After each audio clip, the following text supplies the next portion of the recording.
반면에 35번을 보면요. 갑은 채무자 을. X토지가 채무자 을 소유예요. 그 다음에 제3자 병이라고 돼 있죠. 물상보증인이죠. 병소유 Y토지라고 돼 있어요.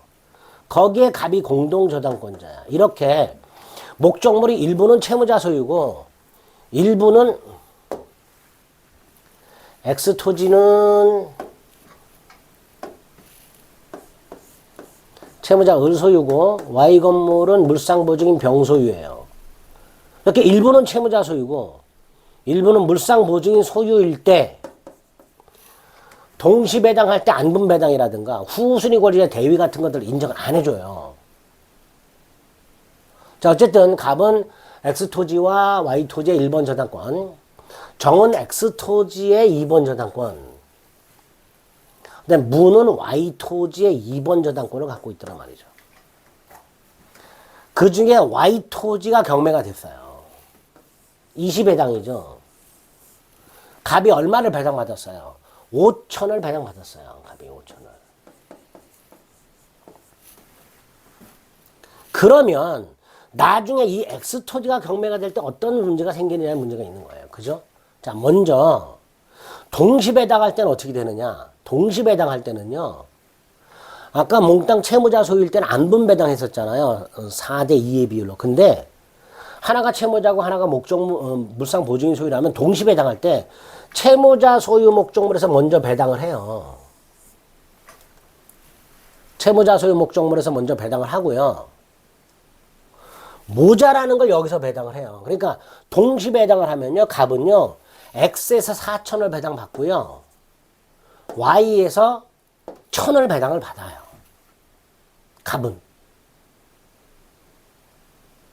두 번째, 20회당의 경우는 어떻게 해요? 20회당은요, 먼저 배당되는 것에서 다 받아요. 그러니까 좀 전에 Y가 먼저 경매됐으니 5천을 다 받는 거예요. 문제는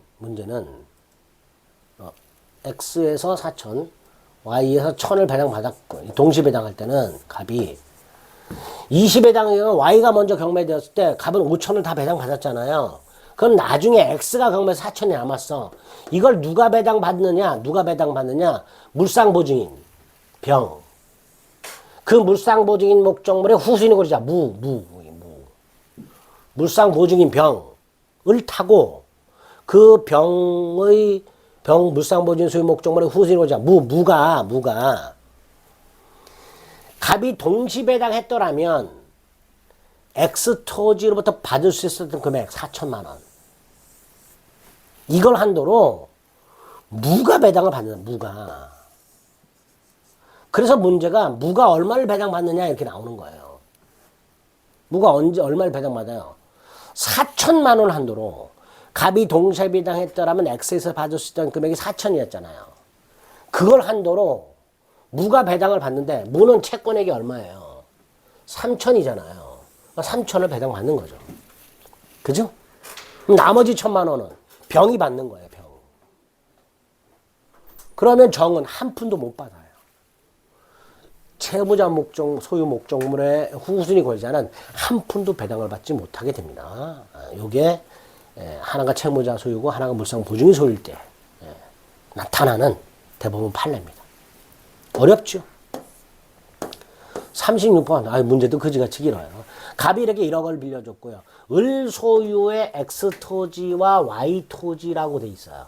전부 채무자 소유인데 감사하게도 채권 최고액이라고 돼 있으니까 근저당권이에요. 공동근저당. 공동저당이라고 돼 있지만 채권 최고액이라고 돼 있으니까 공동근저당이에요. 문제는 근저당에서 이 채권 최고액은 의미가 뭐였죠? 우선 변제 한도예요.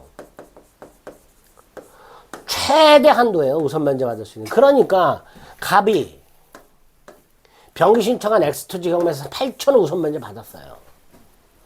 그 정의 신청한 경매 절차에서 Y토지 얼마를 배당받아요? 아니 우선 변제 한도가 1억 2천이잖아.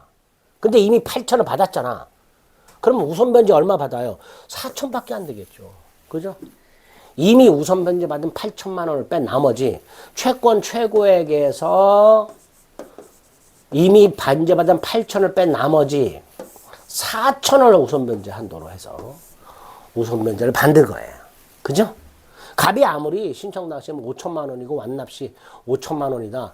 제3자가 경매를 신청했으니까 완납시의 채권액이 5,500으로 확정된 거예요. 갑은.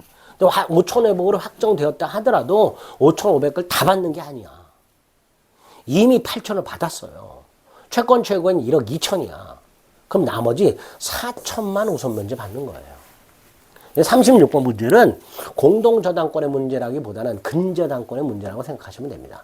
채권 최고액의 의미가 뭐냐? 그거 이해하시면 되는 거예요. 자, 그 다음에 이제 근저당권이 나왔죠. 근저당권은 두 개가 조심해야 되죠. 채권액이 언제 확정되는가 확정 시기의 문제하고요. 그 다음에 확정된 채권액이 최고액을 초과할 때 채무자는 전부 갚아야 한다. 이런 것들을 조심하셔야 되는 거예요. 근저당권은 채권이 증감 변동하잖아요. 그죠? 계속적 거래 계약을 통해서 결산기까지 채권이 증감 변동하다가 결산기에 채권이 확정한단 말이에요. 그죠? 이게 근저당권이잖아요.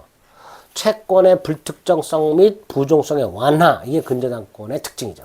자, 이때 채권 채무가 확정되기 전에는 채권자, 채무자, 채권 채무 전부 다 변경할 수 있죠. 확정 전에는. 또 저당권은 지연배상은 1년분만 우선 변제 받지만 근저당권은 최고액 한도 내라면 1년을 넘는 것도 우선 변제 받죠. 당연히 3번 근저당권이 성립하려면 근저당권 설정 계약, 여기서 설정에는 설정 계약 플러스 등기를 말하는 거예요. 거기에다가 채권을 발생시키는 계약, 계속적 거래 계약 있어야 되죠. 저당권이 성립되려면 소비대차 계획이 있어야 되듯이 근저당권이 성립하려면 계속적 거래 계약이 당연히 있어야 되겠죠. 자, 4번. 채권 확정 시기와 관해서 꼭 기억해야 될 거. 후순위 권리자가 경매를 신청했다. 경락되고 완납한 때 확정이 되죠. 5번. 확정된 채권액이 최고액을 초과할 때.